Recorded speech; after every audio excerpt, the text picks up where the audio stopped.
ஸ்ரீமதே ராமானுஜாய நமஹ. ஆண்டாள் திருவடிகளே சரணம். திருப்பாவை 27ஆம் பாசுரம்.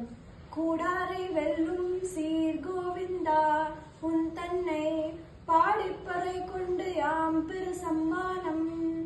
நாடு புகழும் பரிசினால் நன்றாக, சூடகமே தோல்வலையே தோடே செவிப்பூவே, பாடகமே என்றனைய பல்கலனும் யாமணிவோம், ஆடை உடுப்போம் அதன் பின்னே பார்ச்சோறு, மூடனை பெய்து முழங்கை வழிவார, கூடியிருந்து குளிர்ந்தேலோர் எம்பாவாய்.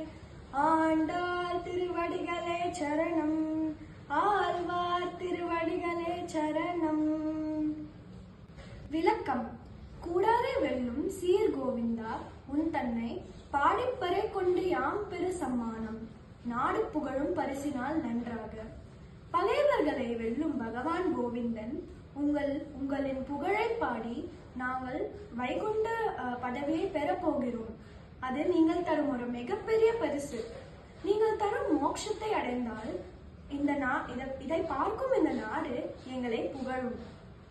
சூடகமே தோல்வலையே தோடே செவிப்பூவே, பாடகமே என்றனைய பல்கலனும் யாமணிவோம். வளையல், வங்கி, தோடு, காது மடல்களில் அணியும் தோடு, கொலுசு ஆகிய பல அணிகலன்களை நோம்பு முடியும் தருணத்தில் ஆண்டாளும் தோழிகளும் அணிவார்கள். ஆடை உடுப்போம் அதன் பின்னே பார்ச்சோறு, மூடனே பெய்து முழங்கை வழிவார, கூடியிருந்து குளிர்ந்தேலோர் எம்பாவாய். புதிய ஆடைகளை உடுத்தி பாலால் செய்யப்பட்ட சாதத்தை நாங்கள் செய்வோம். அதற்கு பின் உருகிய நெய்யை பால் சாதத்தில் ஊற்றி அது ஒரு வகையான சர்க்கரை பொங்கல் செய்வோம்.